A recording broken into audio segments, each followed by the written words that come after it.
Hey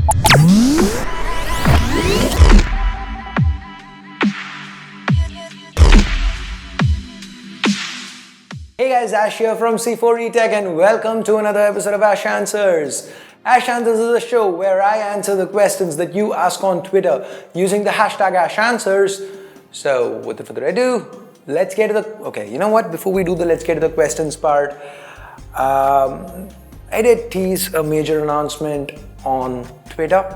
So, well, people from the Kolkata and Chennai fan meets, they know what this is, they know what's coming. Right now, today, it is 7 years exactly from the date I started C4ETech. And you know what? I'm gonna show you. Cut to the clip.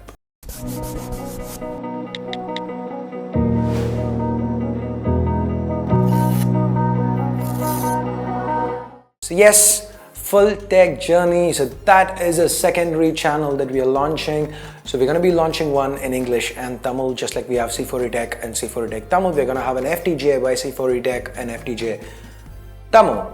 So why full tech journey? Well, when I started C4ETech a while back, 7 years back to be precise, we used to not just cover the launches, my videos were not just reviews and unboxings and speed tests and comparisons. I used to do a lot more. But today, the way YouTube has evolved, more than that, the way tech has evolved, we have a phone launching almost every week, sometimes multiple phone launches a week. So it's been coverage after coverage. It's been unboxing, review, here, throw in a camera comparison here, a full comparison there, a couple of speed tests, and maybe, if lucky, a software video. And that's how it's been. So, and on YouTube, uploading more than one video a day on C4ETech, that's not something I really want to commit to. And again, when a video like that goes live, you guys are probably expecting the new launch.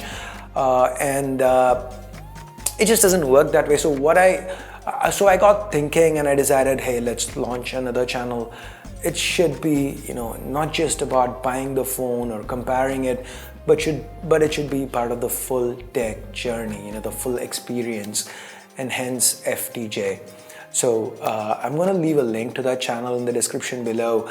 The channel intro, the channel trailer, which would pretty much tell you the same thing. That's the only thing that's going to be uploaded today. I just wanted it to be like exactly 7 years from C4ETech, which is why it goes live today. But the actual videos, you're going to start seeing them from mid-January. So go ahead, give FTJ a chance, subscribe, turn on notifications, hit that bell icon and all that stuff. And we will talk more about it on FTJ by C4ETech. So anyway, let's now jump into the questions for Ash Answers. What is your daily driver and your expectations for 2019? In-display cameras or foldable devices. So I don't have a daily driver per se, it's just the phone that I test. I don't think I should be recommending a phone if we haven't used it as a daily driver. So I use any phone that I'm testing, I'm reviewing, I'm using it as my primary smartphone. Sometimes, occasionally, one of my colleagues, Amartya, does it as well, but mostly it's me. I use it as my primary. I don't have a daily driver per se to fall back on. As far as expectations for 2019 goes, I am gonna have to go with the cutout for the front-facing camera. Now, 2018 has all been about shaving off, bezels and going with a notch to maximize that the display, the screen area. So 2019, I'm just gonna see. I expect more of the same. Maybe we'll get a couple of concepts of foldable devices. In display cameras, I don't think we are there yet, at least not in 2019. I hope I'm wrong, but this is what I expect. Next trend in mobile industry, what would be your opinion? Will it be the year of slider phones or notches again? So like I said, it's going to be the cutout, at least that's what I think. Sliders were a good experiment, but then sliders caused some issues from an engineering standpoint, which is why, slider phones, though as thick as a regular phone with a 4000 mAh battery, they still have 3200, 3500 milliamp hour batteries, a little bit of battery capacity issues there. So, and again, it is a moving mechanism. I really like the sliders. I really liked, the Mi Mix 3. I really like the Honor Magic 2, the Find X as well. But I don't see that being the future. I really think we are going to get to the cutouts and not really sliders. That's not what we're going to be seeing. What, according to you, is the reason that the top players didn't bring in the in-display fingerprint scanner and slider mechanism despite having heavy R&D, while comparatively smaller ones could rope it in? PS, Apple, Samsung couldn't manage it, but OnePlus and all managed it. So Samsung has been, like, Apple commits to something, they stick to it. So Apple kind of committed to Face ID and they're going that route. With Samsung seems to be not leading the way anymore with at least a few things. And the in-display fingerprint scanner is one of them. Samsung's jump to fingerprint scanners wasn't all that smooth. If you recall, the Galaxy S5 had a bad fingerprint scanner. It was the swipe option. It wasn't really good. And again, with battery tech, after what happened with the Note 7, I feel Samsung is playing it a little safe, which is where I feel they've not gone with the in-display fingerprint scanner. And again, another option is that the in-display fingerprint scanners, they started being predominant only after the launch of the S9. Samsung being a huge brand and the S series being super popular, meaning they generally get produced months in advance, so that you don't have people. You don't have shortage of units once they go live. The in-display fingerprint scanners weren't all that common back then. Now with the Note series, Samsung generally doesn't bring in major changes with the Notes. And again, in-display fingerprint scanners, will they work with the Note? I mean, where you already have a digitizer on top. Technically they should, because check out this video where it works on the OnePlus 6T with tempered glass on top. So technically it should, but then there might have been some engineering challenges, but I'm pretty sure that we should be seeing it on the Galaxy S10. Best mid-range phone to buy in 2018 ending. So as of now, if you ask me what my favorite phone under 15K is, I'm gonna say Zenfone Max Pro M2. Stock Android, 5000 mAh battery. It's quite clean, no ads, nothing obtrusive. There's a very little bloat. I don't even think there's any extra apps preloaded. They've left most of its stock. It's got a good Snapdragon 660 chip. It is powerful, it's fast, it's clean. It's a good user experience overall. The cameras, which were the weak point of the Zenfone Max Pro M1, that's been addressed. The Max Pro M2 gets much better cameras. So that is my pick for the best mid-range phone. Why didn't you review the XS? Okay, so like I said, there have been so many product launches, sometimes 4 products launching in a week. Now I can't cover all 4. So I pick and choose which ones I test out and I review. The XS Max, I did use it, but then I never got around to reviewing it because, see, in the US, in the Western markets, iPhones are given to YouTubers and media before the launch. So the reviews go live at the time of the launch. We still have to buy it, unbox it, and then by the time I review it, reviews have been out for a month at least, and at that point a review doesn't really make sense. I would rather do something that's hotter, something more people want to see, which is why the XS review never happened. Why do tech reviewers not usually use budget smartphones? I mean, where are you coming from? If you're talking about the Western market, yes, they don't use budget smartphones because they have a contract system in place, wherein in the Western markets, budget phones don't really get sold a lot. It's all on contract phones, which is why you see people like an MKBHD or a Linus just cover those flagship ones. Whereas in a market like India, we always use a lot of budget phones, right? Recently, I traveled to UK for the McLaren edition launch, the OnePlus 6T launch, and I carried the Zenfone Max Pro M2 with me, which was not bad, which was, I would say, a reasonably good experience. Here's a card to a video I shot there, as in not there, but with camera samples I shot there. The last time I traveled, when I went to Taiwan for the ROG phone launch, well, I went with the Moto G6. That was annoying, but I do at least. Instead of launching a plethora of smartphones, phone manufacturers should focus on launching one phone in every budget in a year. Your thoughts? See, it sounds very nice in theory. I understand what you want. I get it, but from a phone manufacturer's point of view, now let's take Realme. They came up with the Realme 1, which had a P60, and of course their next phone again had a P60. I'm not really going there. But then the Realme 2 Pro came with a 660. Now, P60 at a time where everybody was selling 636 phones in the segment, it caught people's eye. But now the market has evolved. They come up with a phone with a 660 and then a phone with a P70. Maybe.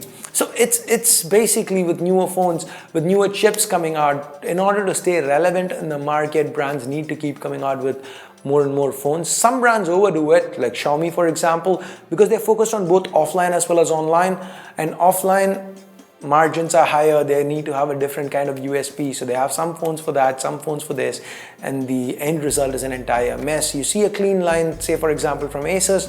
Now that's because Asus are being online exclusive right now, as in focused only on online sales with the Max Pro M2. Now tomorrow, if Asus wants to go offline, then the Zenfone Max Pro M2 cannot start at 14,000.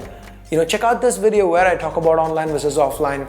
So there's going to be at least a 20 to 30% markup involved, and they can't sell the same Zenfone Max Pro M2 for 14K online and let's say 17,500 offline. That just wouldn't bode well with the end consumer, would it? So which is why they'd probably come up with a different version of things at 14K, but with a 625 or a 626 or a 630 or something, tone things down, throw in a better selfie camera, marketed as India's selfie smartphone or something like that, which is basically why brands end up launching a bucket load of phones. It's just a different demographic they want to cater to. Hi C4ETech, I have no questions to ask, just wanted to say Merry Christmas and a Happy New Year. Wish everybody the same, guys. Wish you all a Merry Christmas if you're celebrating, and a Happy New Year. So what do you think about the Lenovo Z5 Pro GT, and when are you gonna start the merch? I mean, again, the merch story is something that if you were at the Kolkata meetup, you'd know. But we did have merch for about a week, and only one person bought a t-shirt before I pulled it, because it was a kind of confusion, because I thought the quality of the t-shirt wasn't good, but the t-shirt I was actually using was not the official merch. It was a confusing thing. So anyway, do you want to see merch again? If yes, if you want to see C4ETech or FTJ merchandise, let me know. We will try to make it happen in 2019. And the Lenovo Z5 Pro, it seems interesting, but anything Lenovo does, I'm going to take it with a grain of salt. So let me get my hands on it and then we'll talk. I'm just going to reserve judgment for now. How about some collab and do some video about Windows, like apps for Windows and laptop stuff too. So as far as collab goes, we just did one with Mr. Who's the Boss. Again, a card to that video. And I was on Super Sav's big huge collab end of the year one. Two of his videos to be precise. And we might probably do something with B-Boom soon, and even Bharat Nagpal again. So hey Bharat, if you're watching, so yeah, let's do something. Nokia 8.1 versus Poco F1, which is the best? Priority, a better all-round device. If you're talking about an all-round device, if the flagship chip does not do anything for you, if the 845 isn't important, then yes, the Nokia 8.1 is the better device, because it's got better cameras, it's got a better build. Battery-wise, the Poco F1 does win, but the Nokia 8.1 is not bad. It's still pretty good with regards to battery. But if you are looking at a phone with reasonably good cameras and you don't really care about the build that much, then pound for pound, the best value for money, the best bang for your buck, that is going to be the Poco F1. So again, if build is important, if stock Android is important, if updates are important, if cameras are important, and you don't mind paying more, then it's got to be the Nokia 8.1. But if it is the absolute best chip possible, the best performance, reasonably good cameras, it did come second in MKBHD's blind test after all, right? So it's not a bad pair of cameras. It is quite good, in fact. And if you like MIUI, then the Poco F1 is for you. Another collab question. Techno Ruhez. Hey buddy, any plans to collab? Well, we did do something when you were here, and I kind of missed you at the meetup in Mumbai. So hopefully the next time we run into each other, we can do something. Always open for collabs. If my friend sent Pixel phone from USA as a gift to me, do I have to pay any taxes to receive that phone? Hell to the yes. If he's sending it through somebody, they're carrying it, then probably not. But if it's going to be couriered to you, they don't really care if it's called a gift or not. They're still gonna, it could be an unsealed box, they're still gonna charge you customs. How much? Nobody knows. So Ash, did you ever thought, if you were like me, when you couldn't score good marks in your exams and your parents always scold you, you think you can't do anything, yet now when you look at those things, when you think of those things, you just laugh. It happens when I think about it. Well, my parents weren't really there. I spent a lot of time by myself. And from a studies perspective, I was okay. I was, 85, 90 kind of student, at least in school. So my dad never really gave me any, stick for it. He never had a problem with my studies. My mom, on the other hand, she wouldn't care if I scored like a 60 or a 70, but as long as she saw me studying all the time, she'd be happy.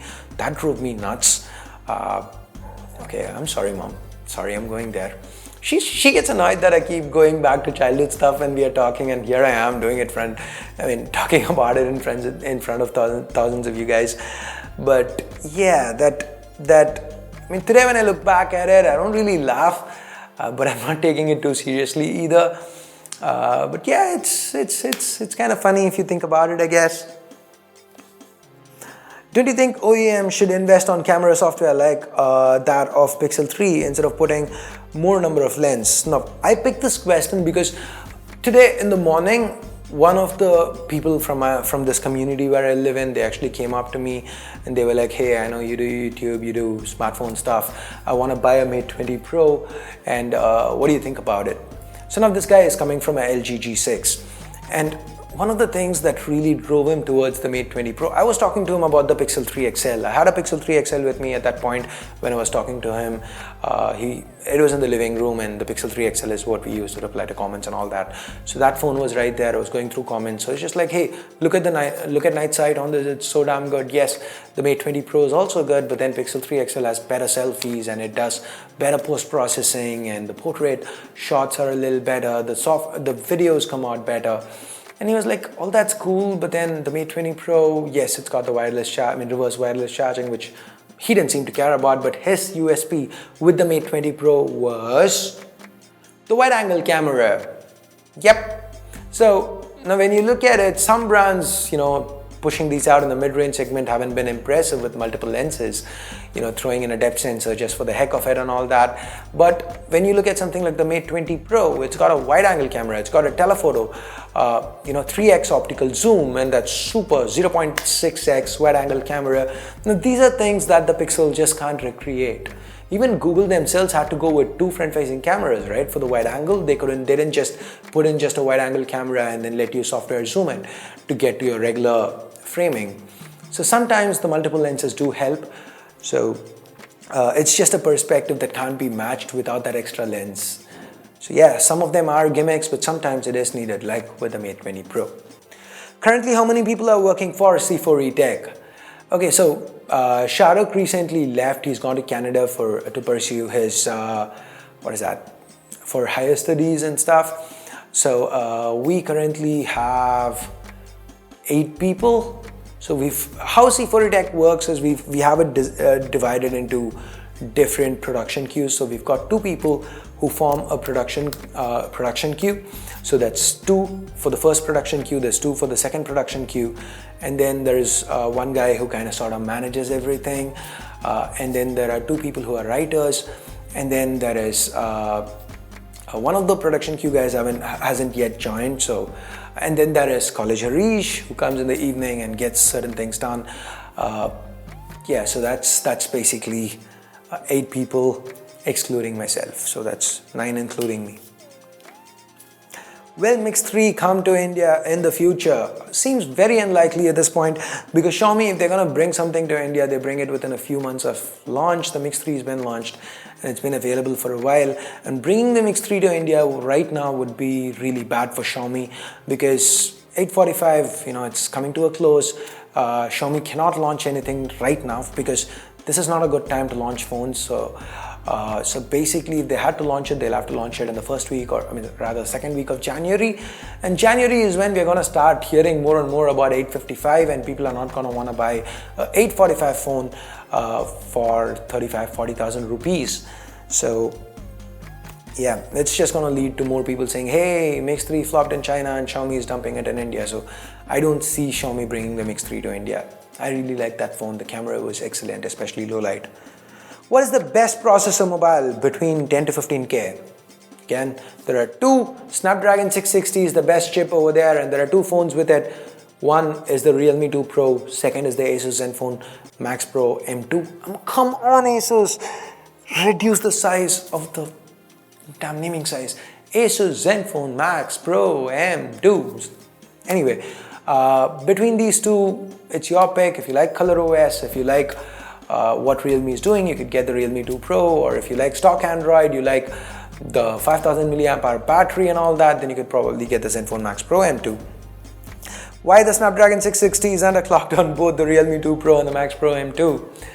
So it is underclocked probably because, hey, they are selling those chips at a cheaper price. So generally, when a brand, when a company is producing a chip, certain, that's how the silicon works. Some of it cannot hit the clock speed they require. They might have a little bit of an issue here and there. So those are kind of underclocked and sold as a different chip. So the 660s that you're seeing, the ones with the lower clock speed, they might have just not been able to achieve the higher clock. So this is all, guesses based on what I see in the industry. So it could be something that Qualcomm is selling off at a lower price and Realme and Asus decided to buy them.